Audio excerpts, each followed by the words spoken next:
قبائل ہیں، کوئی ایجنسی ایسی نہیں رہی ہے کہ جس کے جرگے میرے پاس نہیں آئے ہوں اس پورے سال میں جرگے ہوتے ہیں، ہم قراردادیں پاس کرتے ہیں، ملک کے لیے کچھ مانگتے ہیں، مجال ہے کہ کوئی ٹس سے مس ہو رہا ہو بس یہی ہے کہ ہم جائیں، اٹھے اور پرائم منسٹر صاحب کے دفتر میں جا کر ان سے گزارش کریں کہ صاحب یہ ہمارا رونا دھونا سن لیں۔ ان کا کوئی فرض نہیں ہے۔ ہم اگر جلسے کر رہے ہیں، سیمینار کر رہے ہیں، بڑے بڑے جلسے، گرینڈ جلسے جرگے کر رہے ہیں، ان کو خبر نہیں پہنچ رہی؟ ان کے پاس کوئی ایسے انفارمیشن نہیں ہے کہ لوگ کیا چاہ رہے ہیں، کیا رو رہے ہیں؟ وزیر اعظم مجھے اس بات کے لیے تو فون کر سکتا ہے کہ میرے پاس ایک افطار کیجئے مولانا صاحب، لیکن وہ اس کے لیے مجھے فون نہیں کر سکتا کہ پشاور میں جو جرگہ ہوا تھا قبائل نے کیا کہا آپ سے، جو آپ کے پاس گھر میں جرگے آئے ہیں انہوں نے کیا کہا آپ سے، جو ملازمین آپ کے پاس آ رہے ہیں اور رو رہے ہیں بے روزگاری کی وجہ سے، اس کے بارے میں یہ کیا ہو رہا ہے؟ کبھی ملک کے لیے بھی رابطہ کریں نا، کبھی عوام کے لیے بھی رابطہ کریں، کبھی مزدوروں کے لیے بھی رابطہ کریں، کبھی ملازمین کے لیے بھی رابطہ کریں جو در بدر ہیں اور یہاں پر آگ لگی ہوئی ہے اور لوگ اپنے گھروں میں غیر محفوظ ہیں، مسجدوں میں غیر محفوظ ہیں، گلی کوچوں میں غیر محفوظ ہیں، اپنے حجروں میں غیر محفوظ ہیں، ان کا بھی ذرا کوئی سوچے نا ان لوگ۔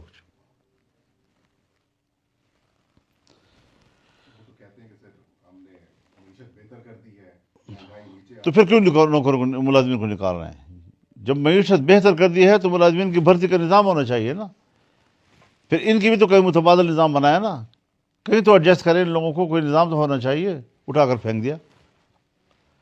اب اچھا بلا روزگار ایک آدمی کے پیچھے 6-7 آدمی جو ہے کھا رہے ہیں، گزارا ہو رہا ہے گھر کا تھوڑا بڑا، چولہا جل رہا ہے وہ بھی بجھا دیے لوگوں کا۔ تو ان دعووں کے ساتھ حکومتیں نہیں چلتی جی، ان دعووں کے ساتھ نہیں چلتی جی۔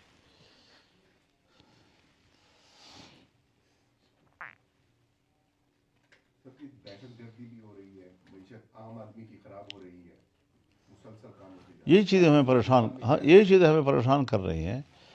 اب اس وقت تو رمضان شریف ہے، لوگ بھی ہمارے جو ہے وہ روزوں، تراویح، اعتکاف بھی آ جائے گا بھی چند دن کے بعد، تو ظاہر ہے کہ رمضان کی اپنی مصروفیات، مشغولیتیں ہوتی ہیں۔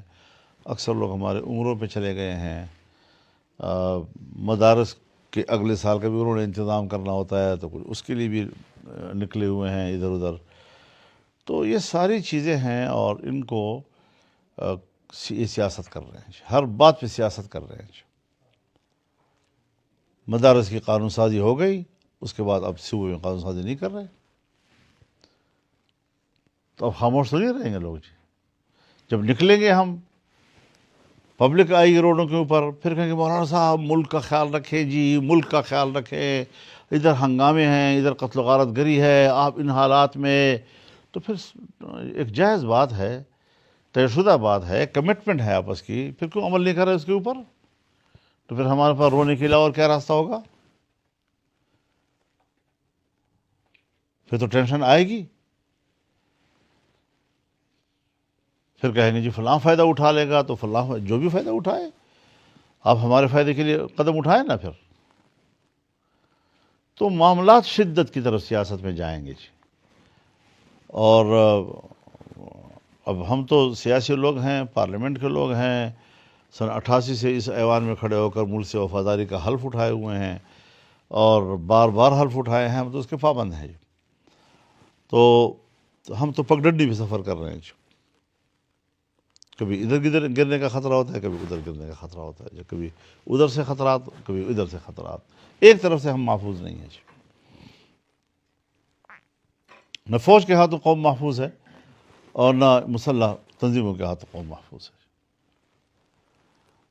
لیکن کبھی بھی انہوں نے ایک اجتماعی سوچ کے انداز سے نہیں سوچا، بس بڑے بڑے محلات کے اندر چند لوگ ٹانگ پہ ٹانگ لا کر بیٹھ جاتے ہیں اور پوری دنیا پہ جناب عقل چلا رہے ہوتے ہیں۔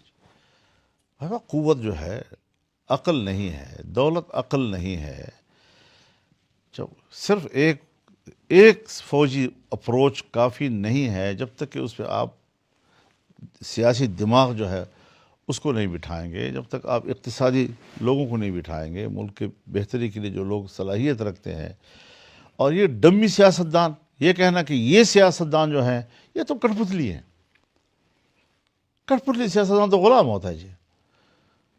اس کا تو ضمیر آزاد نہیں ہے، اس کا تو دماغ آزاد نہیں ہے، اس کا تو دل آزاد نہیں ہے. وہ تو آزادی سے بات ہی نہیں کر سکتا. بات کرنے سے پہلے وردی کو دیکھتا ہے کہ اس کے تیور کیا بتلا رہے ہیں، میں نے کیسی بات کرنی ہے. یہ ہمارے سیاستدان ہے جی. تو بے باکی کے ساتھ، نیک نیتی کے ساتھ، ملک کے مفاد کو سامنے رکھ کر بات ہونی چاہیے، اور یہ اقدامات کبھی بھی قابل قبول نہیں ہے، نہ قابل برداشت ہیں. ایک وقت کو واپس لینے پڑیں گے جی. ہم ملازمین کے تحفظ کے لیے نکلیں گے پھر جی. اچھا مولانا صاحب، میں بھی شاید میری وہ سوچ اس طرح کی، سیاسی بصیرت اس طرح کی نہ ہو، لیکن مجھے جہاں تک میری رائے ہے کہ آپ، اختر مینگل، محمود اچکزئی، نواز شریف بھی خود، عمران خان، یہ وہ پیڑھی ہے جو کہ سیاست کی سیکنڈ لاسٹ یا لاسٹ رننگ اسکیل رہی ہے، جس میں آپ نے اگلی نسل کے لیے کچھ نہ کچھ چھوڑ کے جانے. اس دوران اس گیم کے رول سیٹ کرنے کے لیے کچھ نہیں ہو سکتا کہ آئیے اس گیم کے رول سیٹ کر دیں، تاکہ آپ کے آگے فیملی ممبرز آتے ہیں یا کوئی بھی آپ کی پارٹی لے کے چلتا ہے، دوسری طرف سے نواز شریف کے فیملی ممبرز آتے ہیں یا ان کی پارٹی میں سے کوئی آتا ہے، وہ رول سیٹ ہو جائیں جس کی بنیاد پر چلو جو بھی ہو میرا تو یہ سیاسی خیال ہے جی نظام کہ ہو. باقی سارے ایک طرف، ہر ایک کی اپنی ذمہ داری ہے. عمران خان کی بھی بڑا ایک فالو اپ ہے ملک کے اندر، وہ بھی ایک پارٹی ہے. محمود خان بھی ہے، چاہے پارٹی کی طاقت کمزور ہے لیکن بہرحال ایک فگر ہے. مینگل صاحب ہیں، اس میں کوئی شک نہیں ہے. عبد المالک صاحب ہیں، اسفندیار ولی خان ہیں، شیرپاؤ خان ہیں. یہ سب سیاسی دماغ ہیں، یہ سیاسی لحاظ سے سوچتے ہیں، اور ان شخصیات کی اپنی ایک اہمیت ہے. لیکن اس میں جو سب سے بڑا رول اس وقت بن سکتا ہے وہ خود میاں نواز شریف صاحب کا ذاتی بن سکتا ہے کہ وہ خود اٹھے، نوٹس لیں ان ساری صورتحال کا. کس تک جعفر ایکسپریس کا واقعہ ہوتا ہے اور پتہ چلتا ہے اس وقت کہ بلوچستان ہم سے دور ہو نہیں رہا بلکہ دور ہو چکا ہے، تو اس وقت ان کو تھوڑا سا ہوش آتا ہے، سوچتے ہیں کہ کسی کے ساتھ رابطہ کیا جائے. یہ رابطہ کیسے ہو سکتا یہ ہے، ساری کس باتیں جب کیسے میں نے ہو؟ پارلیمنٹ میں کی، دیکھیے جب میں پارلیمنٹ میں ایک بات کرتا ہوں، میں حکومت کا حصہ نہیں ہوں جی. میں نے بات کر لی ہے پارلیمنٹ میں جی. میں نے ایک مسئلے کی نشاندہی کی، بے باکی کے ساتھ کی، پورے اپنی تحقیق کے ساتھ کی، اور حالات کو، زمینی حقائق کو بالکل سمجھ کر کی. ان کو نوٹس لینا چاہیے تھا نا کہ بھائی فضل الرحمان نے یہ بات کیوں کی ہے. انہوں نے تو لوگ تلاش کیے کہ جس طرح ٹی وی پہ آیا اور مجھے رد کریں، یہ کیا کہہ دیا، یہ کیا کہہ دیا، یہ کیا کہہ دیا. اس سے معاملات حل ہوتے ہیں. اب جو میں نے کہا تھا واقعات اس کی تائید کر رہے ہیں، تمہاری تردیدوں کی تائید کر رہے ہیں. حضرت میں جانتا ہوں، میں جب بات کرتا ہوں، میں جن لوگوں سے باتیں لیتا ہوں، جن لوگوں سے میں سنتا ہوں، یہ ذمہ دار لوگ ہوتے ہیں، اور پھر وہی لوگ تردید کے لیے ٹی وی پہ آتے ہیں. وہی لوگ.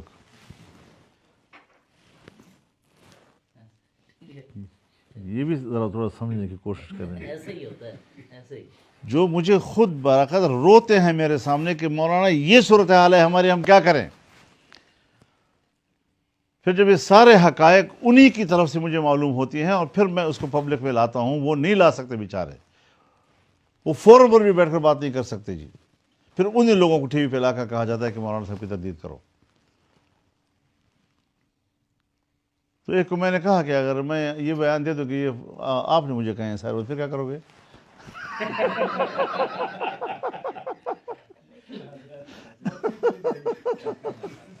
اندرونی جو صورتحال ہے، جیل کی صورتحال ہے، ہماری ہمسایوں کے ساتھ جو معاملات ہیں، اس کے ہٹ کے جو خارجہ پالیسی ہے، اس کا جو آؤٹ کم ہے، ذمہ داری تو آپ نے بتا دیا کہ زیادہ ذمہ داری کس پہ ہے. اب سوال یہ پیدا ہوتا ہے کہ ان کا قبلہ درست کرنے کے لیے یہ ذمہ داری کس پہ عائد ہوتی ہے؟ وہ جو پولیٹیکل فورسز ہیں، پاورز ہیں، ان کی کیا حکمت عملی ہے اور کیا ہو سکتا ہے؟ دیکھیے، ایک ہے میری سیاسی یا میرے اصولی سوچ، ایک ہے جو زمینی حقائق ہیں۔ اس میں کوئی شک نہیں ہے کہ اسٹیبلشمنٹ کو نظر انداز نہیں کیا جا سکتا، بلکہ اس کو وہ لیڈ کر رہے ہیں۔ جو بدقسمتی ہے پاکستان کی، بہت بڑی بدقسمتی ہے، اور وہ بڑے گھمنڈ میں ہیں کہ جی ہمارے بغیر کیسے پھر ملک چلے گا، ہم سیاستدانوں کے حوالے کیسے کریں۔ خدا کے لیے تم اپنے گھر بیٹھ جاؤ، سیاستدان بہتر ملک کو چلانا چاہتے ہیں، لیکن بہرحال ایسا واقعات میں نہیں ہے۔ ہم یہ بھی چاہتے ہیں کہ سب بیٹھیں، بات کریں، سنیں ذرا صورتحال کو، اور ہم جو تجزیہ پیش کریں ان کو سنجیدگی سے لیں۔ یہ کیا مطلب کہ روزانہ جو ہے وہ بیٹھ جاتے ہیں، کبھی علماء کو بٹھا لیتے ہیں، کبھی اسٹوڈنٹس کو بٹھا لیتے ہیں، کبھی جوانوں کو بٹھا لیتے ہیں، کبھی سیاستدانوں کو بٹھا لیتے ہیں، اور پھر بادشاہ وقت کی طرح جو ہے وہ بیٹھ کر پھر اپنے فلسفے ان کے سامنے جھاڑتے رہتے ہیں، اور ہم یہ ہے اور ہم وہ ہیں، ہم یہ ہے اور ہم وہ ہیں، وہ ہم مانتے ہیں، اس کے لیے نہ بٹھایا کرو ہمیں۔ لیکن بیٹھیں، لوگوں کو بلائیں، لوگوں سے کہیں کہ بھئی آپ ہمیں راستہ بتائیں۔ ملک ہم سب کا ہے۔ میں اس پاکستان کو فوج کا ملکیت نہیں سمجھتا جی، یہ میرا ملک ہے، اس کی ذمہ داری، میں اپنی ذمہ داری محسوس کرتا ہوں، مجھے فکر مندی ہے۔ میرے دادا اس سرزمین پہ رہے ہیں، میرے والد اس سرزمین پہ رہے ہیں، میں اس سرزمین پہ ہوں، میرے اولاد اس سرزمین پر ہے، میرے خاندان اس سرزمین پر ہیں، میرے پوتے اس سرزمین پر ہیں۔ یہ اس کو آگ لگانا، یہ ہماری سوچ ہو سکتی ہے؟ لیکن یہ ہے کہ اب حالات کنٹرول سے باہر چلے جا رہے ہیں جی۔ اب یہ بھی ابھی فی الحال میں یہ کہنے کی جرت نہیں رکھتا کہ کیا پاکستان کو تقسیم کرنے کا فیصلہ ہو چکا ہے؟ کس لیول پہ ہو چکا ہے؟ امریکہ کے لیول پہ ہو چکا ہے، یورپ کے لیول پہ ہو چکا ہے، پاکستان کے اسٹیبلشمنٹ کے لیول پہ کس لیول پہ ہو چکا ہے جی؟ ہم تو بنگال کے لیے بھی لڑ رہے تھے، آخر دم تک لڑنے کی بات کر رہے تھے، اور سرنڈر کر دیا۔ اتنے بڑا افغانستان جس میں روس سرنڈر کر گیا، جس میں امریکہ سرنڈر کر گیا، ہم پاکستان کو ادھر دھکیلنا چاہتے ہیں۔ تو یہ ساری چیزیں ایسی ہیں جی کہ ہمیں ہماری بات کو سننا پڑے گا، اور یہ نہیں کہ ہم خاموش رہیں گے جی۔ زندگی اور موت اللہ کے ہاتھ میں ہے۔ آدمی گھر پہ بھی تو مرتا ہے، یہ تو نہیں ہے کہ آدمی گھر پہ بھی آدمی مرتا ہے جی۔ ایک دو سوال ہے۔ ایک تو آپ کے جو پرانے دوست تھے، آپ بھی ان کا ذکر کرتے تھے، وہ بھی زرداری صاحب، وہ کیا کہتے، کوئی رابطہ ہوتا ہے؟ ایک جو اس سے دوسرا یہ کہ اس وقت جو ہمارا نیریٹو ہے یا بیانیہ ہے، چاہے دفتر خارجہ، چاہے اسٹیبلشمنٹ، چاہے سیاستدان، وہ جو پاکستان میں خصوصاً خیبر پختونخوا میں جو ہو رہا ہے، تو ایک ہی وہ انہوں نے رٹ لگائی ہے کہ اوپنلی افغانستان سے لوگ آ رہے ہیں اور پاکستان میں داخل ہو رہے ہیں۔ تو آپ کا جو وزٹ تھا، آپ مطلب اس کی اس طرح اثرات نظر نہیں آئے۔ آپ کا جو وزٹ تھا انہوں نے آپ کو کیا بتایا، آپ نے آ کر ان کو کیا بتایا، مطلب وہ نتائج کیوں نہیں آئے سامنے؟ تفصیل میں جانے کی ضرورت نہیں ہے، لیکن میں اتنا ضرور کہنا چاہتا ہوں کہ جو ایجنڈا میں لے کر گیا تھا وہ اسٹیٹ کو اعتماد میں لے کر گیا تھا، اور تمام پوائنٹس ان کے سامنے اور میرے سامنے واضح تھے، اور اسٹیٹ کی طرف سے یا گورنمنٹ کی طرف سے وزارت خارجہ میں ہمیں بریفنگ بھی دی گئی کہاں کہاں پر معاملہ الجھا ہوا ہے، اور وہی ایجنڈا لے کر جب میں گیا، اور اپنی کیپیسٹی میں گیا، میں کوئی سرکار کی طرف سے نمائندہ نہیں تھا، لیکن جب میں جانا چاہتا تھا تو میں نے کہا ملک کے لیے کوئی فائدہ اٹھاؤں وہاں سے۔ اور کچھ چیزیں تھیں جو میرے نوٹس میں بھی تھیں کہ بھائی ان چیزوں کو ٹھیک کرنا ہے جی. ایک ہفتہ کی وہاں میری مصروفیت کے نتیجے میں بھی تھا، میرے ساتھ اور علماء کرام تھے، اچھا خاصا مقتدر علماء کا وفد تھا اس میں. وہ اس بات میں کامیاب ہو گئے کہ جو ایجنڈا ہم لے کر گئے تھے پوائنٹ ٹو پوائنٹ اس پر ہم اچیومنٹ ہم نے کی اور کچھ حاصل کر لیا وہاں سے. مکمل ایجنڈا ہم پھر یہاں پر آئے. پھر یہاں بڑا عالی رتبہ اجلاس جو ہوا اور جس پہ میں نے تمام بڑوں کے سامنے اس ساری صورتحال کے ایک ایک پوائنٹ کو واضح کیا. پھر اس کے بعد میں نے ان کے سوالات سنے، پھر ان کے سوالات کے میں نے جوابات دیے. پھر اس کے بعد مجھے اپریشیٹ کیا. پھر مجھ سے یہ بھی تقاضا کیا کہ یہ تو بڑی اچھی باتیں ہو گئی ہیں، اب اس کے لیے میکینزم کیا ہونا چاہیے. تو میں نے ان سے کہا میکینزم تو اسٹیٹ ٹو اسٹیٹ معاملہ ہے جی، یہ تو آپ لوگوں نے ان کے ساتھ بیٹھ کر طے کرنا ہے. اگر کوئی مشکل آتی ہے تو وہاں بھی تعاون کرنے کو تیار ہے جی. اب چاہیے کیا تھا؟ میرا 1000 اختلاف ہو جائے، یا الیکشن کے مسئلے پر میرا اختلاف ہو گیا، دوسرے سیاسی معاملات ہو گئے، میں اپوزیشن میں بیٹھ گیا، جو بھی میرا فیصلہ تھا. حکومت کا تو فرض تھا نا کہ وہ جو ہم نے باتیں طے کی تھی اس کو ٹھیک فالو کریں اور ان سے کہیں کہ بھئی یہ جو معاملات طے ہوئے تھے وہ تو اپنی جگہ پر ہیں، آپ کی بھی کمٹمنٹ ہے، ہماری بھی کمٹمنٹ ہے. اب حالات اس وقت آج یہاں تک پہنچ گئے ہیں کہ جب ہم بات کریں گے ان سے، انہوں نے یہ زیادتی کی، انہوں نے یہ غلطی کی، انہوں نے یہ خلاف ورزی کی، انہوں نے یہ غلط کیا. وہاں بات کریں گے، انہوں نے کہا آپ کے لوگوں نے یہ غلط کیا، آپ لوگوں نے یہ غلط کیا. اب اس میں ہم پھنس جائیں گے. کیا ذمہ دار ریاستیں جو ہیں وہ اس طرح کے ایٹیچیوڈ کے ساتھ معاملات طے کرتی ہیں؟ اب کتنے دنوں سے ہمارے سرحد بند ہے، ہزاروں گاڑیاں رکی ہوئی ہیں، ترکاریاں ہیں، سبزیاں ہیں، پھل ہیں، سڑ رہے ہیں، تباہ و برباد ہو گئے، اور یہ بس بیٹھے ہیں ہم طاقتور ہیں اور ہم ہماری ایسی تیسی کر دیں گے. یہ کوئی طریقہ ہے؟ اسٹیٹ اس طرح سوچتے ہیں جیسے حالت جنگ. حالت جنگ تو نہیں آئے گی، نہ کوئی جنگ ڈکلیئر ہوئی ہے. پاکستان نے تو افغانستان کو آج تک دشمن تک کا بھی لفظ استعمال نہیں کیا. برادر اسلامی ملک کا لفظ ہم استعمال کرتے ہیں تمام ٹرمینالوجیز میں. دشمن اگر کبھی ہمیں کہا ہوا ہے تو ہم نے انڈیا کو کہا ہوا ہے. اب انڈیا کے ساتھ جنگ نہیں، جنگ مسئلے کا حل نہیں ہے. وہاں بھی میں گیا تھا 2003 میں، پورا ایک اتفاق رائے وہاں سے لے کر آیا تھا کہ جنگ نہیں، بات چیت. شملہ معاہدے کے تحت جامع مذاکرات. جنگ مسئلے کا حل نہیں ہے جی. ایران آیا، اس نے ہمارے علاقے میں حملہ کیا، ہم نے جواباً حملہ کیا اگلے روز. ٹھیک ہے، برابر ہو گیا معاملہ.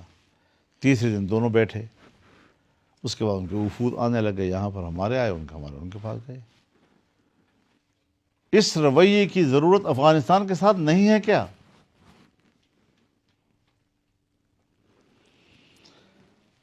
ٹھیک ہے، وہاں ایک عارضی حکومت ہے لیکن دنیا معاملات تو کرتی ہے. اس وقت شام میں بھی تو ایک عارضی حکومت ہے، لیکن پوری دنیا کے ڈپلومیٹ جا رہے ہیں، ان سے مل رہے ہیں، ان کو دعوت دے رہے ہیں، ان سے بات چیت چل رہی ہے. حکومت جو ہے وہ یا عارضی یا مستقل، لیکن ملک تو اپنی جگہ ایک حقیقت ہے نا. تو لوگ ملکوں کے ساتھ معاملات کرتے ہیں. مجھے عراق کی حکومت سے اتفاق ہے یا نہیں ہے، لیکن صدام نہیں ہے نا، عراق تو ہے. مجھے لیبیا کی حکومت سے اتفاق نہیں ہوگا، لیکن قذافی نہیں ہے نا، لیبیا تو ہے، ملک تو ہے. اب افغانستان جو ہے وہاں پر بھی اگرچہ عارضی حکومت ہے، لیکن وہاں پر بھی ہم نے دنیا معاملات کر رہی ہے. چائنا ان کے ساتھ معاملات کر رہا ہے، روس معاملات کر رہا ہے، پڑوسی ممالک معاملات کر رہے ہیں، عرب ممالک معاملات کر رہے ہیں، انویسٹمنٹ کر رہے ہیں، کاروبار اور تجارت ہو رہی ہے. اور ہم نے پاکستان میں افغانستان کا سفارت خانہ ان کے حوالے کیا ہوا ہے. افغانستان کے قونصل خانے ہم نے ان کے حوالے کیے ہوئے ہیں. تو اس کا معنی ہے جیسے کہ ہم نے تسلیم کیا ہے جیسے کہ ہم نے ان کی قانونی حیثیت کو تسلیم کیا ہے. وجہ یہ ہے کہ افغانستان کے ساتھ ڈیل کرنا جو ہے اس کے لیے تو ہمیں کھڑکی تلاش کرنی ہوگی, کوئی راستہ تو بنانا ہوگا, پل تو بنانا ہوگا جی.